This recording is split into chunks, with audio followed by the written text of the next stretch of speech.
Senator Oshiomhole has publicly called out Minister of Works David Umahi, accusing him of deliberate bias against Edo and Delta States in federal road infrastructure funding and demanding Senate intervention. Nigerians are reacting. Edo State Senator Oshiomhole has publicly called out Minister of Works David Umahi, accusing him of a deliberate bias against Edo and Delta States in the allocation of federal road infrastructure funding and demanding that the Senate intervenes to compel the minister to adopt a more balanced approach. Speaking during plenary, in a clip being circulated on Wednesday, Oshiomhole painted a damning picture of the state of the federal roads in his region. Let's take a look. I think the federal Minister of Works need to be guided. Because whereas we have all these old roads that are in bad shape, he proposes the construction of new roads when existing roads are not there. Because 3 weeks ago, I understand 20 new roads were approved. Yet, sir, between Edo and Delta, there is manifest bias by the Minister of Works. You cannot go to Warri, and you are here, Senator Dafinoni. You can't go to Warri from Benin. You can't go to Asaba from Benin. You can't go to Auchi from Benin. You can't go from Auchi to Okene from Benin. What have we done wrong? I think the minister has shown consistently there is no federal allocation. It is Mr. President goodwill. Mr. President goodwill that he directed that they should use tax credit to deal with part of this section. Otherwise, all the budget over the past 3 years, in spite of the first motion under your leadership that was moved to draw his attention, the Federal Minister of Works has failed deliberately to include that portion bordering Delta and Edo in the national budget. Well, the South has long felt shortchanged on federal infrastructure despite being the region that produces the oil revenue that funds the national budget. And Oshiomhole is giving voice to a frustration that runs very deep. Online, some have echoed Oshiomhole's sentiment, saying this oversight demands a public explanation.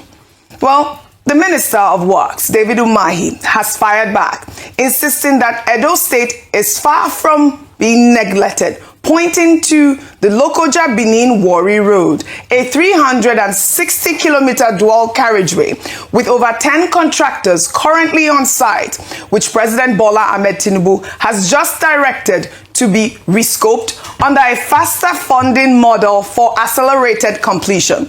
Umahi also noted that Edo State hosts 100 kilometers of the 750-kilometer Lagos-Calabar Coastal Highway, declaring no section of the country is neglected by President Tinubu's administration in infrastructure development. Now, two powerful men, two very different accounts of what is happening in Edo and Delta roads. Oshiomhole speaks from the frustration of constituents stuck on federal roads in disrepair.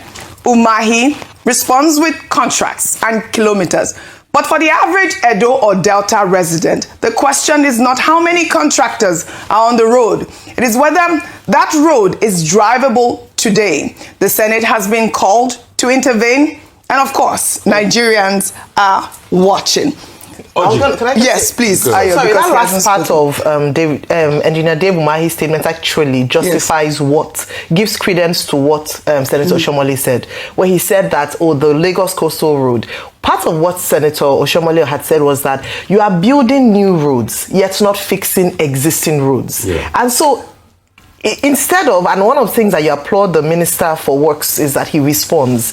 Instead of being defensive, he's speaking on behalf of his constituents. And this is what we call for representation. He's going to defend the cause and the plight of his people. Are the roads bad? Absolutely. Yeah. Gone are the days where you could easily travel from Benin to Warri, or go from Delta State to to Edo State seamlessly. 30 minutes, 1 hour, 45 minutes trips, you would make it because the roads were smoother. minister. And so what he's saying is that there are roads that are dilapidated in his constituency amongst his people. Fix those roads before you even begin to allocate resources to new roads. Because if you don't maintain, we have a maintenance culture challenge in Nigeria. If you don't maintain the older roads, the same fate will befall even the newer roads that you are investing in these areas. So I think it's important. What Senator Oshiomhole has said is spot on. And I do even believe that other senators ought to borrow a leaf from that. You are the voice of the people. You are the representative of the people that are in your constituents. And so what bothers them across all levels should be brought to the attention of relative ministries. And what the ministries should do is address this. And I feel that we should even have a portal where people can actually take pictures, send them to the minister. You cannot achieve everything in one day. But at least let there be progress. Let there be responses. We need to have a better mechanism for responding to criticisms or even complaints or feedback. It doesn't always have to be an attack. It is, okay, this has happened, we'll investigate this, and where possible, we'll repair those roads because they are federal roads. So my point is this, yes, this back and forth between these two men, has he fixed the road? No. The Minister of Works, please, go and fix that road. But another point I even want to make is, you see, when we start having all these development commissions, I say they are a drain pipe. NDDC, why is that NDDC has not been able to do any palliative work on that road? They might not be able to own that project fully because, yeah, it's a federal road. But it falls within the Niger Delta. What can be done? So when we have all this, government president that get first line charge and all of that, what are the projects they also do? This road Oji has been there for so many years. It started to get bad. I used to apply this route a lot because when I was working in Warrior, I was working on GFM radio. I used to go to Benin most weekends. At some point, we had a radio station in and around Adeje. We applied through this route. We started to see problems around it then. But today, it is crazy. You get to the Ogara area, you get to all of that area, you are shell-shocked at how the state of road is. So please, I just hope this banter between the two will fix the road.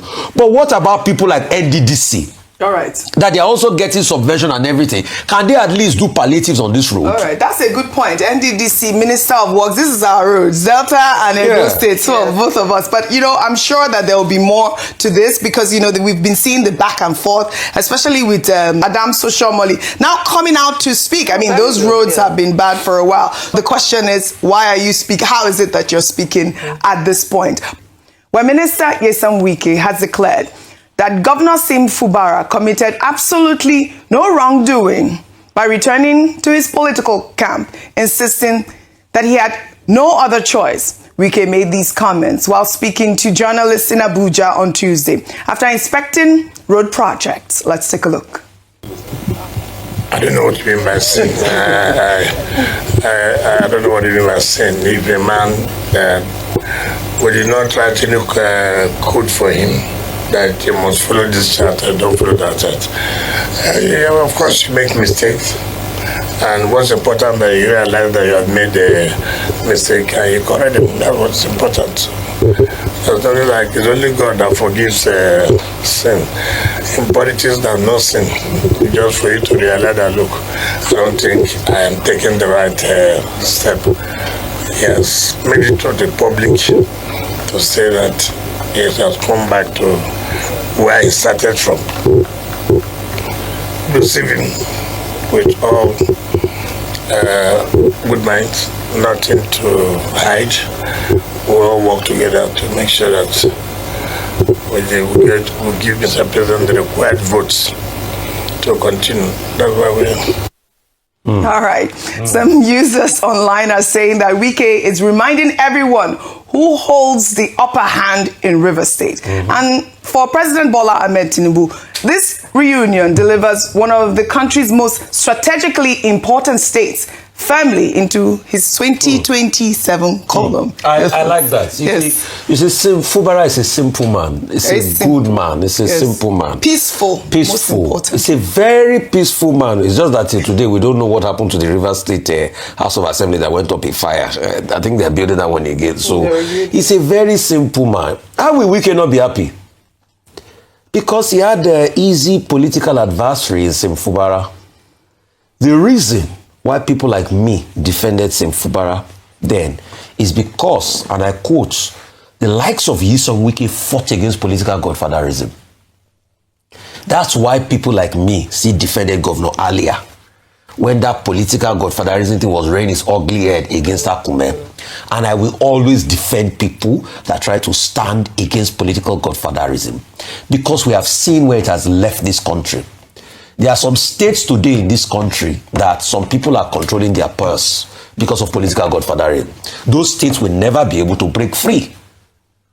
And Nyesom Wike, he fought it that time. He fought against it. We know the battles he fought against his predecessor then, and we supported him. Even when we were not on Arise then, on other local platforms where we were on radio and the like, we supported him then, because it is not a good one for democracy. So now that he has asserted himself as a political godfather, how will he not say Sim has committed no sin? Can he say Sim has committed no sin when they were having agreements? Agreement is agreement, yo. He don't reach it for settlement. You can't determine. If you go follow Tinubu, no follow Kona. Siminalayi, they tell you something. It's not. I don't blame Mr. Wike. It's Mr. Siminalayi I blame. All right. That couldn't stand his ground. What was the worst they were doing? Impeach you. Is that the end of the world? All right. Are you the first governor they were going to impeach? But now he's not impeached, and he's in the camp, and he's still in politics. But what is happening to him is worse than impeachment. It's Bewudani. You know, when you are there, you are a lame duck. You can't do anything. You are powerless. You are pressing your remote control from Abuja. It's worse than being alive. There's no point of living if you can't feel alive. Sim is in that position today, where you are a governor, you are powerless, you will depend on whatever Wike says. He's the one controlling you. He's got all the political architecture. Now, what are they doing in Rivers State? They are doing collabo. Almost all the political parties, no APC, PDP, they are doing collabo, and they are happy, and they are calling that democracy. It's a shame to democracy. People like us will be speaking against godfatherism. You want to say something, okay, Dr. we commented on this before, but now that the godfather has spoken, I think that we do not need any long, addition. Nyesom Wike, the godfather of River State politics, has now spoken to say that Sim Fubara has done what is good for him. He has returned to the political family, the Rainbow Coalition, and he is welcome. Now, there is a book by Otumba J.K. Rando, Bashorun J.K. Rando. They keep changing these titles. So sometimes it's Otumba, sometimes it's Bashorun. Title, The Godfather Never Sleeps. What Nyesom Wike is to have has done is just to confirm that political metaphor, that the Godfather does not yield political control, especially in Nigerian politics.